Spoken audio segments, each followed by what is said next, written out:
వి gold trusted gold buyers మీరు తాకట్టు పెట్టిన బంగారాన్ని విడిపించి ఈ రోజు ఉన్న మార్కెట్ ధరకు కొనబడను.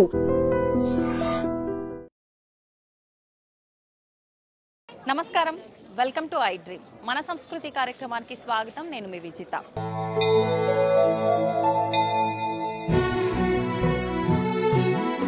రెండు తెలుగు రాష్ట్రాల్లో 3 మహోన్నతమైన శక్తులు కలిగిన ఏకైక ఆలయం శ్రీ వారాహి మహాప్రత్యంగిరాదేవి ఆలయం. ఈ ఆలయం 50 సంవత్సరాల చరిత్ర కలిగి ఉంది. ప్రస్తుతం నేను ఈ ఆలయం దగ్గరే ఉన్నాను. ఈ ఆలయం వచ్చేసి హైదరాబాద్ కొత్తపేట్ ఆర్కేపురం ఇన్కమ్ ట్యాక్స్ కాలనీలో ఉంది. ఈ ఆలయానికి సంబంధించిన మరిన్ని విషయాలు లోపలికి వెళ్ళి తెలుసుకునే ప్రయత్నం చేద్దాం. పదండి నాతో పాటు.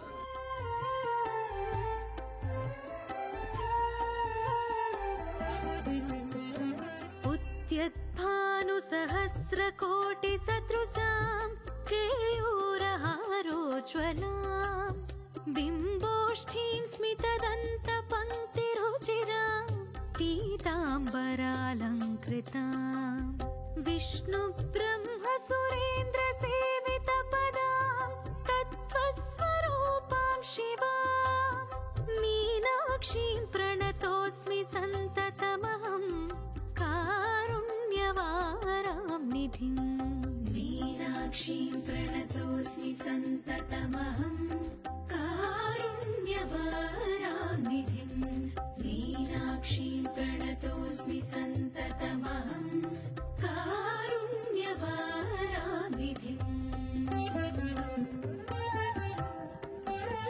मुक्ताहारलसत्किरीटरुचिरां पूर्णेन्दुवक्त्रप्रभां सिञ्जन्नूपुरकिङ्किणीमणिधरां पद्मप्रभाभासुरां सर्वाभीष्टफलप्रदां गिरिसुतां वाणीरमासेवितां मीनाक्षीं प्रणतोऽस्मि सन्ततमहं कारुण्यवारां निधिं मीनाक्षीं प्रणतोऽस्मि सन्ततमहं कारुण्यवारानिधिं मीनाक्षीं प्रणतोऽस्मि सन्ततमहं कारुण्यवारानिधिं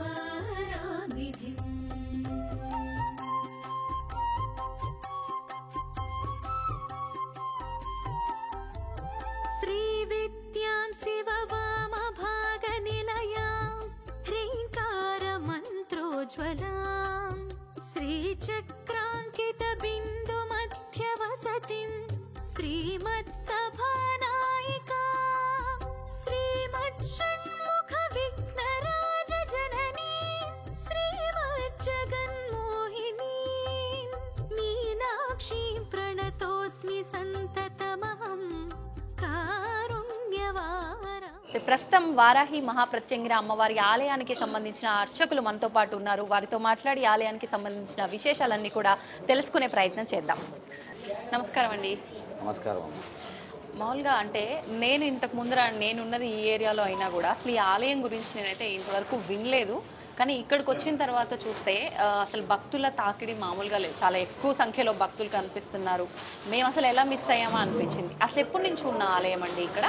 ఇది 1975వ సంవత్సరంలో చిన్న యాగశాలగా ప్రారంభమై దినదిన ప్రవర్ధమానం చెందుతూ ఈరోజు ఈ దేవాలయం అంటే నా కృష్ణశిలతో నిర్మించబడి అమ్మవారిని ప్రతిష్ఠ చేయడం జరిగింది. వారాహి ప్రత్యంగిర అమ్మవారు. ఇది ప్రప్రథమంగా ఆంధ్రప్రదేశ్లో అంటే ఇష్టా జ్ఞాన క్రియాశక్తి రూపాలైన రాజశ్యామల అమ్మవారు, అలాగే లలితా పరమేశ్వరి అమ్మవారు, అలాగే వారాహి అమ్మవారు ముగ్గురు కలిసిన ఏకైక దేవాలయం ఇదే. చాలా విశేషంగా అమ్మవారు పూజలు అందుకుంటున్నారు. భక్తులందరికీ కూడా వరాల జల్లు కురిపిస్తున్నారు అమ్మవారు. ఇది మన Kothapeta road number 1 income tax colony శ్రీరామకృష్ణాపురంలో ఉన్నది. మనకి ఈ దేవాలయం 75 నుంచి కూడా చాలా విశేషంగా ఇక్కడ 108 యాగాలు చేయటం జరిగింది. ఆ యాగాల తర్వాత అమ్మవారిని ప్రతిష్ఠించి ముందుగా చిన్నగా ఉండేది, అది తర్వాత ప్రవర్ధమానంగా చెందుతూ ఈ స్టేజ్కి ఇట్లా అంటే 108 యాగాలు కంప్లీట్ యాగశాలగా ఉండేది. యాగశాలలో చిన్న విగ్రహంతో ప్రారంభమయ్యి ఇప్పుడు చాలా అంటే మొత్తం దేవాలయంగా దినదిన ప్రవర్ధమానం చెందింది. ఇప్పుడు అమ్మవారు కొంగు బంగారమై భక్తులందరి కోరికలు కూడా తీరుస్తున్నారు. ఆ దేవాలయం ముఖ్యంగా కృష్ణశ్రీతో నిర్మాణం చేయడం జరిగింది. దానివల్ల మనం చేసే ప్రతిరోజు నిత్య పూజలు ఏవైతే ఉన్నాయో అట్లాగే ఇక్కడ కామ్య యాగ హోమాలు ఉంటాయి. ఆ హోమాలు చేసుకునే వాళ్ళందరికీ కూడా అమ్మవారు కొంగు బంగారమై వాళ్ళ కోరికలన్నీ కూడా తీస్తున్నారు. ఇక్కడ ప్రతిరోజు కూడా దేవాలయంలో నిత్యము హోమాలు జరుగుతాయి. అవి లక్ష్మీ గణపతి, కాలభైరవ, బగళాముఖి, వారాహి, ప్రత్యంగిర, సుబ్రహ్మణ్యం, ఈ 6 దేవతలకి కూడా ఉదయం ప్రతినిత్యము కూడా 7:30కి ఒకసారి, అలాగే 9 గంటలకు ఒకసారి, అలాగే 10:30కి ఒకసారి, సాయంత్రం మళ్ళీ 6 గంటలకు ఒకసారి, మొత్తం 4 బ్యాచ్లుగా 1 గంటన్నర సమయం ఉంటుంది.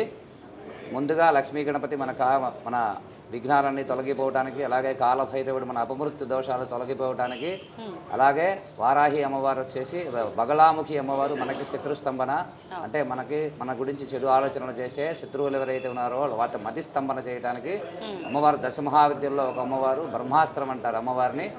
అలాగే వారాహి అమ్మవారు మనకి భూమికి సంబంధించిన దేవత, లక్ష్మీ స్వరూపం, వరాహస్వామి యొక్క ఆత్మశక్తి. అలాగే మనకి లలితా పరమేశ్వరి యొక్క సర్వసైన్యాధ్యక్షులుగా మనకి శాస్త్ర పురాణాల్లో ఉన్నది. అలాగే ప్రత్యంగిర అమ్మవారు, అంటే ప్రత్యంగిర అమ్మవారు మనకి చాలా విశేషంగా, మనకి ఎవరైతే మన మీద చెడు ప్రయోగాలు అంటే దుష్ట ప్రయోగాలు మన మీద చేసి ఉన్నా దానికి సంబంధించి మనం దీర్ఘకాలంగా పడుతున్న ఇబ్బందులు ఏవైతే ఉన్నాయో అవన్నీ కూడా తొలగించి అమ్మవారు మనకి సంపూర్ణ అనుగ్రహం కలగజేస్తారు, రక్షణ కలగజేస్తారు ముఖ్యంగా. ఆ తర్వాత మనకి ఆ బాధలన్నీ కూడా తొలగిపోవడం జరుగుతుంది. ఇక్కడ ఇప్పుడు మీరు అన్నట్టుగా ఈ నెగిటివ్ ఎనర్జీస్ కి సంబంధించిన ఏదైతే మనకి ఉన్న నరఘోష, నరదృష్టి ఇలా అనుకుంటూ ఉంటారు కదా, అలాంటి వాళ్ళకి దానికి సంబంధించి అమ్మవారు ప్రత్యంగిర అమ్మవారే ప్రత్యేకంగా ఆ బాధలన్నీ తొలగించడానికే ప్రత్యంగిర అమ్మవారు చాలా విశేషంగా అమావాస్య రోజు ఇక్కడ విశేషంగా భక్తజన కోటి అందరూ కూడా చాలా దూర ప్రాంతాల నుంచి, ఇతర రాష్ట్రాల నుంచి కూడా మన దేవాలయంలో వచ్చి ఈ హోమాలు చేసుకోవటం జరుగుతూ ఉంటుంది. ఈ ఆలయంలో అమావాస్య హోమానికి మాత్రం ముందుగా రిజిస్ట్రేషన్ కంపల్సరీగా ఉంటుంది. ఒక వారం రోజులు ముందుగా వాట్సాప్లో మీ నెంబర్లో నుంచి మనకి మెసేజ్ చేయటం. ఆ టైమింగ్ 6, 8:30, అలాగే 10:30 ఈవినింగ్, మళ్ళీ 4 o'clock, 6 o'clock, మొత్తం 5 బ్యాచ్లు ఉంటాయి ఆ రోజు. చాలా ఎంతమంది ఉన్నాయి 5 బ్యాచ్ల్లోనే కంప్లీట్ అవుతాయి. ఒకవేళ భక్తులు ఎక్కువగా ఉంటే ఇంకా ఇఫ్ ఎనీ కేస్ మనకు గనక జనాలు గనక పెరిగితే మళ్ళీ వేరే బ్యాచ్ కూడా స్టార్ట్ చేయడం జరుగుతుంది. అందుకే ముందుగా రిజిస్ట్రేషన్ కంపల్సరీ. వచ్చిన వాళ్ళు ఆ డిసప్పాయింట్ కాకుండా వచ్చి తిరిగి అక్కడ చాలా దూరాల నుంచి వస్తారు కాబట్టి మనకి ఆ స్లాట్ దొరకలేని ఇబ్బంది లేకుండా ముందుగా ఆ ప్లానింగ్ ఉండటం జరుగుతుంది. అమావాస్య రోజు మాత్రమే ఎలా ఉంటుంది, నార్మల్ డేస్లో ముందుగా వచ్చేసి చేసుకోవచ్చు. ప్రతిరోజు కూడా 7:30, 9, 10:30, సాయంత్రం 6 గంటలకి ఉంటుంది. ఇప్పుడు మామూలుగా అంటే భక్తులు చూస్తే చాలా ఎక్కువ మంది కనిపిస్తున్నారు. మార్నింగ్ నుంచి సుమారు ఒక 1000 మంది వరకు వచ్చి ఉంటారేమో అనిపిస్తుంది చూస్తుంటే. అంటే ఇప్పుడు నవరాత్రులు ఆల్రెడీ ప్రారంభం అయ్యి జరుగుతున్నాయి కాబట్టా, లేదంటే ప్రతినిత్యం ఇలానే ఉంటుందా? మంగళవారము, శుక్రవారము, పౌర్ణమి, అమావాస్య ఇక్కడ చాలా విశేషంగా భక్తుల తాకిడి ఉంటుంది. నార్మల్ డేస్లో కూడా మామూలుగానే వస్తారు, ఎక్కువ వస్తూ ఉంటారు. కానీ ముఖ్యంగా మనకి మంగళవారం, శుక్రవారం, మంగళవారం మధ్యాహ్నం ప్రత్యంగిర అమ్మవారికి, చిన్న అమ్మవారికి ఉత్సవ విగ్రహానికి అభిషేకం ఉంటుంది. రాహుకాల సమయంలో 3 గంటలకు కూడా హోమం ఉంటుంది. లక్ష్మీ గణపతి, కాలభైరవ, బగళాముఖి, వారాహి, ప్రత్యంగిర హోమం. చాలా విశేషంగా వారాహి అమ్మవారు మనకి భూమికి సంబంధించిన వివాదాలు, అలాగే కోర్టు కేసులు, ప్రత్యేకంగా మన మీద అన్యాయంగా ఎవరైనా మనకి రావాల్సింది రాకుండా ఆపుతున్నా, అలాగే మన మీద ఎవరైనా అన్యాయంగా మనది లాక్కొని మనల్ని ఇబ్బంది పెడుతున్న శత్రువులు ఎవరైనా ఉన్నా సరే వాళ్ళందరికీ కూడా శత్రు నాశనం కావడానికి, అంటే శత్రువుల మీద మనం విజయం సాధించడానికి ముఖ్యంగా మనకు అమ్మవారు చాలా విశేషమైన అనుగ్రహాన్ని ఇస్తారు. దాంతో చాలామంది ఆ భక్తులు చాలామంది మనకి వచ్చి వాళ్ళ అనుభవాలు చెప్తున్న వాళ్ళు కూడా చాలా విశేషంగా ఉన్నారు. ఇప్పుడు సాధారణంగా వారాహి అమ్మవారు అనగానే మా అందరికీ తెలిసిన అమ్మవారు ఒక వారాహి మాత్రమే అని, కానీ వారాహి అమ్మవారిలో కూడా స్వరూపాలు ఉన్నాయి. కానీ ఆ స్వరూపాలు కాకుండా మనం ఇక్కడ అమ్మవారిని మాత్రం దక్షిణాచార పూజల ప్రకారంగా లక్ష్మీ అమ్మవారిగా సాత్విక రూపంలో ఆరాధిస్తున్నాము. అమ్మవారికి పసుపు కొమ్ములతో అర్చన చేస్తాం. ఇక్కడ పసుపు కొమ్ముల మాల సమర్పించుకుంటుంటారు భక్తులు, వాళ్ళ కోరికలు చెప్తుంటారు. అమ్మవారు కూడా అలాగే వాళ్ళ కోరికలన్నీ తీరుస్తున్నది చక్కగా.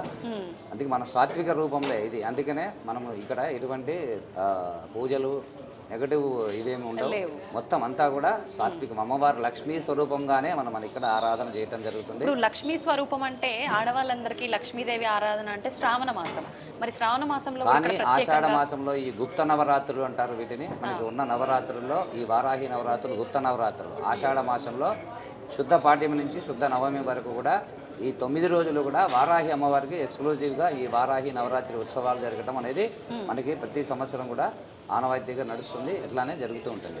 ఇప్పుడు అంటే ఒక్కొక్క రోజు ప్రత్యేకంగా మొదటి రోజు ఈ విధమైన పూజా విధానం అలా ఉంటుందా? ఇప్పుడు 5వ రోజు నిన్నటి నుంచి పంచమి రోజు. నిన్న పంచమి రోజు అమ్మవారికి లక్ష పుష్పార్చన.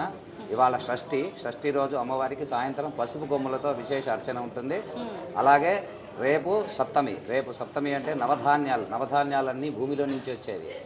అమ్మవారికి చాలా భూమికి సంబంధించిన మనకి అమ్మవారు అనుగ్రహంతోనే మనము ఉంటాం కాబట్టి ధనధాన్య సమృద్ధి కోసం ఈ నవధాన్యాలతో అమ్మవారికి అంటే పాడి పంటలకి పెట్టింది పేరు వారాహి అమ్మవారు. అందుకనే పాడ పంటలు కూడా మనకి ధనధాన్య సమృద్ధి అందుకనే చెప్తున్నా.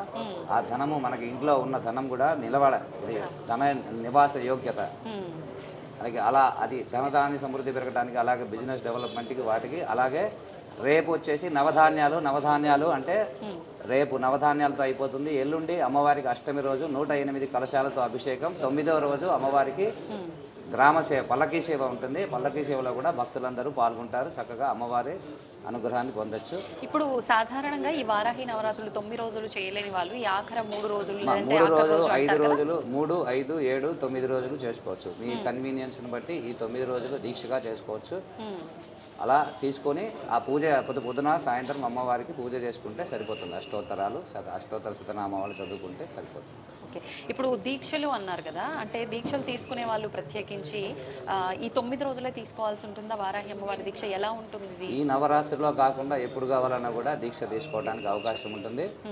ఎక్స్క్లూజివ్గా ఇవి 9 రోజులు అమ్మవారికి డెడికేటెడ్గా మనం పూజలు చేస్తాం కాబట్టి ఆ అమ్మవారి అనుగ్రహం కోసం ఈ 9 రోజులు ప్రత్యేకమైన పూజలు ఉంటాయి. ఓకే. ప్రత్యేకించి ఇక్కడ నేను విన్నంత వరకు కూడా మనకు ఆలయంలో ఎట్లాంటి హుండీ కానీ విరాళాలు కానీ స్వీకరించరు అని చెప్పి, ఎవరైతే మనకు ఆలయ నిర్మాణానికి కారణం ఎవరైతే ఉన్నారో వాళ్ళ స్వంత ఖర్చులతోటి ఇదంతా చేస్తున్నారని చెప్పి ఒకసారి దాని గురించి కూడా. అవునమ్మా, ఇక్కడ మనకి దేవాలయంలో హుండీ కానీ ఎటువంటి విరాళాలు కానీ స్వీకరించబడదు.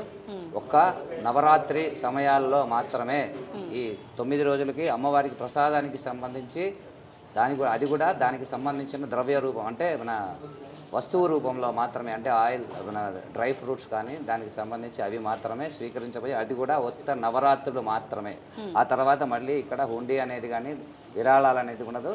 అలాగే అమ్మవారి పుష్పాలంకరణ సేవకు మాత్రం ఉంటుంది. దానికి ఈ శక్తి మేరకు ఇవ్వటం అంతే. అంటే ఎప్పుడు జరుగుతుంది పుష్పాలంకరణ సేవ? ప్రతిరోజు. ఆ పుష్పాలంకరణ సేవ ఎప్పుడు ఉంటుంది. అది ఒక్కటే మాత్రం దానికి సంబంధించి అది కూడా మీ శక్తి మేరకు మాత్రమే. దానికి ఎటువంటి ఇది ఉండదు. మీరు ఎలా ఉంటే ఎంత చేయగలుగుతారో అంతే. దానికి సంబంధించి ఇంత ఇవ్వాలి అని మాత్రం భక్తితో అంతే. వాళ్ళ పర్లేదు, దానికి సంబంధించిన ధనం వాళ్ళు ఇచ్చినా పర్వాలేదు అంతే. పుష్పాలంకరణ సేవకు వినియోగించడం జరుగుతుంది. అదొకటి. మిగతా ఇక్కడ హుండీ కానీ విరాళాలు కానీ స్వీకరించబడవు. అటువంటి అంటే మన పేరుతో కొన్ని వెబ్సైట్లు కానీ అలాంటివి రావటం జరుగుతుంది. డూప్లికేట్ వెబ్సైట్స్ మనకి వాళ్ళ ద్వారా కూడా మనకి కొంత అట్లాంటివి ఏమన్నా ఉంటే కనుక మీ దృష్టికి వచ్చినా కానీ మన దేవాలయం వారికి యాజమాన్యానికి తెలియజేయండి.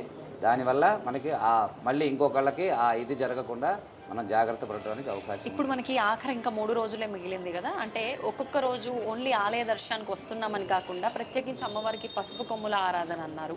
అంటే భక్తులు వచ్చేవాళ్ళు మేము ఈ రోజు ఈ దానితో చేస్తే మా కామ్యం నెరవేరుతుంది అలా అనుకుంటారు కదా. ఈ 3 రోజుల్లో అలా ఎటువంటి వస్తువులతో ఆలయానికి రావాలి? పసుపు కొమ్ములు. ఇవాళ సాయంత్రం పసుపు కొమ్ములతో రావాలి. రేపు నవధాన్యాలు. ఎల్లుండి అమ్మవారికి 108 కలశాలతో అభిషేకం ఉంటుంది. అభిషేక జలం స్వీకరించడం వల్ల మనకి శారీరక రుగ్మతలు ఏవైతే ఉన్నాయో అలాగే మన ఇంట్లో అది కనుక జల్లుకుంటే మనకి వాటికి ఉన్న నెగటివ్ ఎనర్జీ పోవడానికి చాలా వరకు అవకాశం ఉంటుంది. గురుగారు, ఇప్పుడు వారాహి దీక్షలు అనుకున్నాము. చాలా మందిలో ఈ వారాహి దీక్షల గురించి చాలా రకాల సందేహాలు ఉన్నాయి. నియమాలు ఏ రకంగా పాటించాలి అంటే కొన్ని ఆరాధనలు అమ్మవారికి సంబంధించి ఆడవాళ్ళు కూడా దీక్ష తీసుకోవచ్చు ఒక 9 రోజుల పాటు అంటుంటారు. ఇదంతా సమంజసమేనా? అసలు దాని గురించి తెలియజేయండి. అమ్మవారు ఇది దీక్ష మగవాళ్ళు ఆడవాళ్ళు ఇద్దరు కూడా చేయొచ్చు. అయితే ఈ ఫోటో అంటే ఈ 9 రోజులు దీక్ష చేసిన తర్వాత కొంతమందికి చాలామందికి సందేహం ఉంది, ఆ ఫోటో ఇంట్లో ఉంచుకోవచ్చా లేదా, తర్వాత తీసేయాలా, అలాగే మాల కూడా తీసేయాలా, దాన్ని ఏం చేయాలి అనే సందేహం ఉన్నది. ఈ వారాహి అమ్మవారి మాల ఏదైతే ఉందో దాన్ని తీసి మళ్ళీ మీరు 9 రోజుల దీక్ష అయిపోయిన తర్వాత మీ బీరువాలో పెట్టుకొని వచ్చే సంవత్సరం మళ్ళీ ఆ మాల ధారణ చేసుకోవచ్చు. అలాగే మగవాళ్ళు దాన్ని కంటిన్యూ చేసుకొని ఉంచుకోవచ్చు కావాలంటే, లేదంటే బీరువాలో పెట్టుకోవటం ఇట్లా చేసుకుంటే సరిపోతుంది. దాన్ని ఆ ఫోటోని గాత్రం ఎక్కడ మళ్ళీ తీసేసి పక్కకి పెట్టాలని ఎక్కడా లేదు. అది చక్కగా అమ్మవారు లక్ష్మీ స్వరూపం కాబట్టి మన ఇంట్లో ధనధాన్య సమృద్ధి, ధన నివాస యోగ్యత దానికి కోసం మనకి అది ఉంచుకుంటేనే శ్రేయస్కరం. పూజా మందిరంలో ఉంచుకోవచ్చు. యథావిధిగా ఆ మిగతా పూజలు దేవతలను ఎలాగైతే పూజ చేస్తామో అలాగే ఎటువంటి నిరభ్యంతరంగా ఆ పూజ కొనసాగించుకోవచ్చు. ఆ ఫోటో తీసేసి మళ్ళీ నీళ్ళల్లో వేయటం అలాంటివి మాత్రం చేయక్కర్లేదు. గురుగారు అమ్మవారు ఉగ్ర స్వరూపము అని చెప్పి మనకు ఉగ్రమైన లక్షణాలు వస్తాయి. అదే చెప్తున్నా. మిగతా దేవతలలాగే అమ్మవారు కూడా చాలా సాత్వికమైన అమ్మవారు, దానికి ఎటువంటి అనుమానం ఏం లేదు. అది తీసేయాల్సిన అవసరం లేదు. దాన్ని మళ్ళీ ఎక్కడ చేయాలి ఏంటి అనేది ఎటువంటి సందేహం లేదు. మరి దాన్ని పూజా గదిలో పెట్టుకొని మీరు యథావిధిగా మీ పూజా కార్యక్రమాలు కొనసాగించుకోవచ్చు. అమ్మవారికి కూడా నివేదన మామూలుగా చేసుకోవచ్చు. గురుగారు, ఇప్పుడు ఈ వారాహి అమ్మవారి దీక్షలో ఉన్న వారైనా నార్మల్ గా పూజించే వాళ్ళైనా రాత్రి సమయంలోనే పూజించాలి? అలా ఏం లేదమ్మా. ప్రత్యేకంగా రాత్రి సమయం అని దానికి ఏం నియమం ఏం లేదు. ఉదయం కూడా చేసుకోవచ్చు. దాని సమయాన్ని బట్టి మనం చేసుకుంటే సరిపోతుంది. అంటే దక్షిణాచారంలో పూజలు లక్ష్మీ అమ్మవారి స్వరూపంగా భావిస్తున్నాం కాబట్టి మనము ఉదయం వేళల్లో సాయంకాల వేళల్లో, ఒకవేళ వామాచార పద్ధతిలో అయితే రాత్రి వేళ చేస్తుంటారండి. దానికి సంబంధించి మన దగ్గర ఇదేమి లేదు, ప్రమాణాలు ఏమీ లేవు. రాత్రిపూట చేయాలని కంపల్సరీ కూడా లేదు. పొద్దున పూట కూడా చేసుకోవచ్చు. అమ్మవారి లక్ష్మీ స్వరూపం కాబట్టి మనం చక్కగా అమ్మవారి ఆరాధన చేసి అమ్మవారి సంపూర్ణ అనుగ్రహాన్ని పొందొచ్చు. ఆ కాశీకి సంబంధించి మనకి కాశీలో అమ్మవారు పాతాళ వారాహి అంటారు. అమ్మవారు ఇట్లా పూర్తి స్వరూపం ఉండదు, 2 రంధ్రాల్లో నుంచి చూడటం జరుగుతుంది. అమ్మవారు రాత్రిపూట సంచారం చేస్తారు. కాశీలో మాత్రం రాత్రిపూట సంచారం చేస్తారు. అమ్మవారు కాశీకి క్షేత్రపాలకురాలుగా మనకి శాస్త్ర పురాణాల్లో ఉన్నాయి. అమ్మవారు రాత్రిపూట సంచారం చేస్తారు. ఇప్పటికీ కూడా అది భక్తుల విశ్వాసం, భక్తుల నమ్మకం కూడా. అందుకనే చాలామంది రాత్రిపూట అమ్మవారిని పూజ చేయడానికి ఇష్టపడుతూ ఉంటారు భక్తులందరూ కూడా. అది అంటే అమ్మవారు సంచరించే సమయంలో పూజలు చేస్తే అమ్మవారు మమ్మల్ని చూస్తుంది, మా కోరికలు తొందరగా నెరవేరుతాయని అంటారా? అలాంటిది మనకి ఎక్కడ లేదు. ఎప్పుడు చేసినా ఇదిగో ఇప్పుడు మనకి పొద్దున పూట చేస్తున్నాం మనం అంతా కూడా. రాత్రిపూట మనకి దేవాలయం ఏమి ఓపెన్ చేసి ఉండదు, పొద్దున పూట చేస్తున్నారు. అందరూ కూడా భక్తులందరూ వచ్చిన భక్తుల అనుభవాలు కూడా మన దగ్గర చాలా ఉన్నాయి. అమ్మవారు కొంగు బంగారమే. అమ్మవారు అడిగిన కోరికలన్నీ కూడా చక్కగా తీరుస్తున్నారు. భక్తులందరూ కూడా చక్కగా అమ్మవారి సంపూర్ణ అనుగ్రహాన్ని పొందుతున్నారు. ఇప్పుడు గురుగారు మీరన్న ప్రకారంగా తీసుకుంటే కాశీలోనే అమ్మవారిని ప్రత్యక్షంగా చూడటానికి వీలు లేదు అని అంటే, నిజంగా అమ్మవారు ఉగ్ర రూపం కాబట్టి మనకు అలాంటి అవకాశం. మీరు అన్నారు కదా వారాహి స్వరూపాల్లో చాలా స్వరూపాలు ఉన్నాయి. వాటిల్లో అది ఒక స్వరూపం, కానీ మనకు మామూలుగా సాత్విక స్వరూపమే ఇక్కడ ఉన్నది మాత్రం. ఓకే. ఇప్పుడు ఈ దీక్ష తీసుకోకుండా నార్మల్ గా ఆడవాళ్ళు, ఇప్పుడు ఉదాహరణకి నేనే అనుకోండి, నేను దీక్షలు ఇవన్నీ ఏం తీసుకొని నియమాలు పాటించాల్సి ఉంటుంది, డైలీ నేను అమ్మవారి ఆరాధన చేసుకుంటా అంటే అప్పుడు కూడా నేనేమైనా నియమాలు పాటించాల్సి లేదమ్మా. మామూలు రెగ్యులర్ గా ఆరాధన చేసుకోవడానికి ఏం లేదు. దీక్షలో మాలలో ఉన్నప్పుడు ఈ 9 రోజులు నవరాత్రులు చేసుకునే వాళ్ళకి మాత్రమే ఆ నియమ నిబంధనలు వర్తిస్తాయి. ధన్యవాదాలండి, చాలా చక్కగా వివరించారు. నమస్తే, శ్రీమాత్రే నమః. అమ్మవారి దర్శనం అయితే చాలా చక్కగా జరిగిందండి. అభిషేకము, అమ్మవారి అర్చన, హారతి అవన్నీ కూడా చాలా చక్కగా జరిగాయి. అయితే నాతో పాటు మీరందరూ కూడా అమ్మవారి దర్శనం చేసుకున్నారని అనుకుంటున్నాను. ఇదండి వారాహి మహాప్రత్యంగిర అమ్మవారి ఆలయం యొక్క విశిష్టత. మరొక మంచి వీడియోలో మళ్ళీ కలుద్దాం. ఇది ఇవాల్టి వీడియో. నమస్తే. తవ్వుతున్న శివలింగం సరే దాన్ని అట్లా కప్పేసేయండి, చూపించదండి. మూర్తి పూజ కాదు, సాక్షాత్ బ్రజేంద్ర నందన భగవాన్ ఉన్నారు మూర్తిలో.